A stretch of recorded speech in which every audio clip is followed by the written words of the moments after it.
எல்லாருக்கும் வணக்கம். இன்னைக்கு நம்ம தராஷ் திங்ஸ் சேனல்ல பார்க்க போற படம் சர்டிஃபைட் ராஸ்கல்ஸ் நிறுவனம் தயாரிப்புல டைரக்டர் சுதீரோட இயக்கத்துல யூடியூப்ல வெளியே வந்திருக்க இந்த கேண்டிடேட் அப்படின்ற படத்தை பத்தி தான் நம்ம இன்னைக்கு பார்க்க போறோம். இந்த படத்தோட கதை காலத்தை பத்தி சொல்லணும்னா, எப்பவும் போல அவங்க கம்பெனி சிஆர் இன்ஃபோடெக்ல நடக்கிற ஒரு சம்பவத்தை பத்தி தான் இந்த படத்துல வந்து கதையா எடுத்திருக்காங்க. ஒரு டீம் லீடை செலக்ட் பண்ண நம்ம கௌரியும் ஒரு ஹெச்ஆரும் ஒரு ரூம்குள்ள உட்காந்துட்டு இருக்காங்க. அப்போ வரிசையாக கேண்டிடேட்ஸ் ஒவ்வொருத்தராக வராங்க.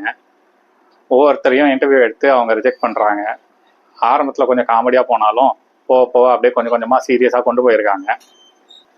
கடைசி கேண்டிடேட் தான் நம்ம ஹீரோ, அதான் நம்ம மகேஷ், மேனேஜர் மகேஷ்.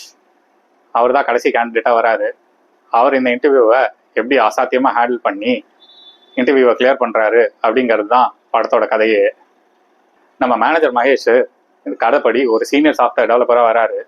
இதுக்காக தன்னை இளமையாக காமிச்சிக்கிறதுக்காக நம்ம வாரணம் ஆயிரம் படத்தில் வர சூர்யா மாதிரி பெருசாக எதுவும் ஒர்க் அவுட்லாம் பண்ணாமல் அவர் தில்லுமுல்லு படத்தில் வர ரஜினிகாந்த் மாதிரி மீசையை மட்டும் எடுத்துட்டு தன்னை ஒரு சின்ன பையனாக காமிச்சிருக்காரு. மொத்தத்தில் இந்த படத்தை பற்றி சொல்லணும் அப்படின்னா, ஒரு படம் முடிஞ்ச உடனே அந்த படத்தோட டைரக்டர், ப்ரொடியூசர், ஹீரோ எல்லாருக்கிட்டையும் போய் இன்டர்வியூ எடுத்து இந்த படம் எப்படி இருக்கு அப்படின்னு சொல்லி கேட்பாங்க, எப்படி வந்திருக்கு அப்படின்னு சொல்லி கேட்பாங்க.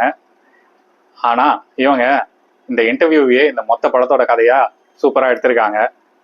பா, இந்த ப்ளூ சட்டை போட்ட உடனே ரிவ்யூ பண்ணுற கலை தானா வருது இல்லை? இந்த வீடியோ உங்களுக்கு பிடிச்சிருந்தது அப்படின்னா லைக் பண்ணுங்க, கமெண்ட் பண்ணுங்க, ஷேர் பண்ணுங்க. மறக்காம தாராஷ் திங்ஸ் சேனலுக்கு சப்ஸ்கிரைப் பண்ணுங்க.